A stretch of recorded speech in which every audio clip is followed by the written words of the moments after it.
Olá meninos e meninas do Tudo Mastigado, sejam muito bem-vindos a mais um desafio, dessa vez o nosso desafio número 163, uma questão muito bacaninha de ondulatória que também só cobra os conceitos básicos, e como vocês vão ver, se vocês estivessem na hora do Enem, se vocês tivessem essa sacada, vocês iam fazer assim, ó, tuc, e acertar a questão. Então vou mostrar pra vocês aqui o que cobra, quais são os conceitos cobrados nessa questão, vamos lá. O que diz a nossa questão? Em viagens de avião, é solicitado aos passageiros o desligamento de todos os aparelhos cujo funcionamento envolva a emissão ou a recepção de ondas eletromagnéticas. O procedimento é utilizado para eliminar fontes de radiação que possam interferir nas comunicações via rádio dos pilotos com a torre de controle. A propriedade das ondas emitidas que justifica o procedimento adotado é o fato de... E aí, galera, vamos lá. Qual a propriedade das ondas que causa interferência de ondas? O que no seu celular causa interferência das ondas que vêm da torre do avião? Prestem muita atenção, pessoal.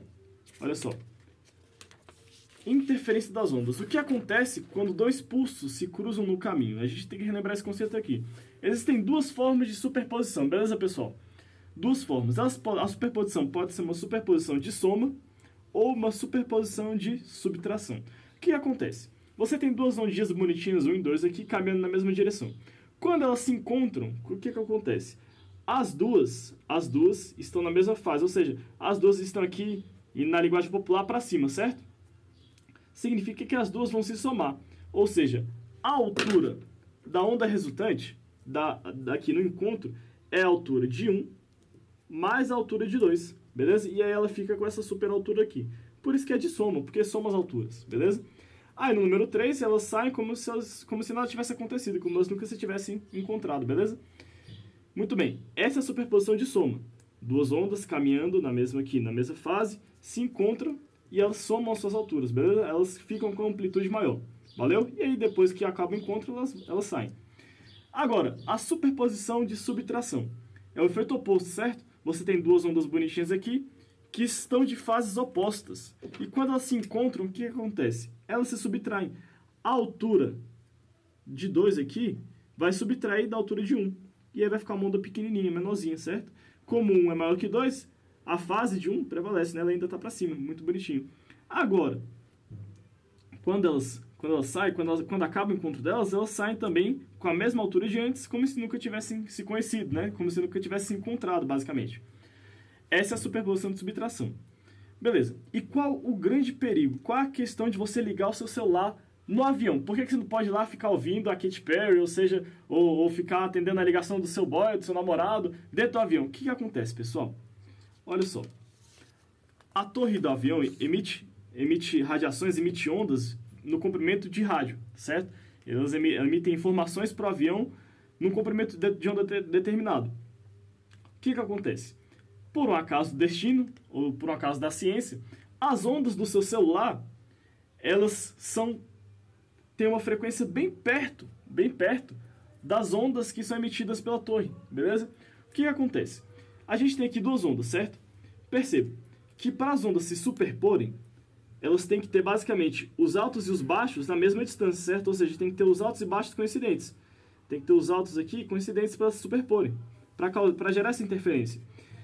E o número 2 também, só que aqui é pior, é uma interferência destrutiva, olha só. Os altos se encontram com os baixos, beleza? E os baixos se encontram com os altos, gerando aqui uma interferência destrutiva. Falou? Ou seja, basicamente, os meus picos eles têm que se encontrar. E eles só podem se encontrar se a frequência de onda deles for bem próxima, beleza? E o que acontece, pessoal? As ondas, o que é uma onda na verdade, né? A onda, especificamente a eletromagnética lá do rádio, ela é uma perturbação no meio, beleza? Ela é uma perturbação no meio e ela tem um comprimento de onda, ela tem uma frequência. E a frequência de onda do seu celular e a do rádio, lá da torre de controle, são bem próximas. Então, se acontece, por exemplo, desse segundo caso aqui, tá lá o avião no ar, e de repente a torre envia uma mensagem de que está vindo uma tempestade para o avião. E nesse mesmo instante você liga o seu celular para falar com seu pai, com a sua mãe, seja com quem for, você acaba destruindo a informação que está vindo para o avião. A frequência do seu celular, pelo fato de ser muito parecida com a frequência da onda da torre de controle, elas se anulam, no caso elas se destroem, e a mensagem não consegue ser passada. Esse é o grande perigo, beleza? Esse é o grande perigo de você ligar o seu celular durante o voo. E é por isso que quando a gente está voando, eles pedem para desligar os nossos celulares, para não emitir nenhuma radiação. Beleza? Então, se a gente for voltar lá na nossa questão, olha só que bacana. A propriedade das ondas emitidas que justifica o procedimento adotado é o fato de terem fases opostas. Opa, Natan, caramba, se você falou que se tiver fase oposta, ela pode se anular, mas espera.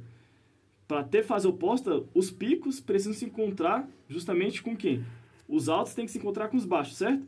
Mas para eles se encontrarem, eles têm que ter um espaçamento bem parecido, certo?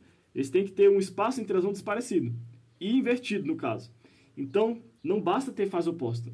Serem ambas audíveis? Não. Aquilo, a gente sabe, ó, tanto a onda de rádio, aqui no caso, quanto a onda do seu celular, elas não são ondas que vão ser audíveis. Então, aqui não tem nada a ver. Olha só, ter intensidades inversas. Elas podem ter intensidades inversas, mas pode acontecer aqui no caso de um pico não se encontrar de um alto não se encontrar com baixo, certo? Ou seja, pode acontecer aqui de não se anular. E a interferência não é justamente por causa disso. A propriedade que causa a interferência, a propriedade mais intimamente ligada com a interferência, é que nem a gente falou, terem frequências próximas, né? A nossa letra D, ó. Terem frequências próximas. Beleza? O espaçamento das ondas, dos altos e dos baixos, precisa ser bem próximo para gerar interferência. Beleza? E aí, essa propriedade é o que a gente chama de frequência, né? Frequência. Beleza, pessoal? Nossa alternativa é nosso gabarito. Um grande abraço, beijo no crânio, até a próxima.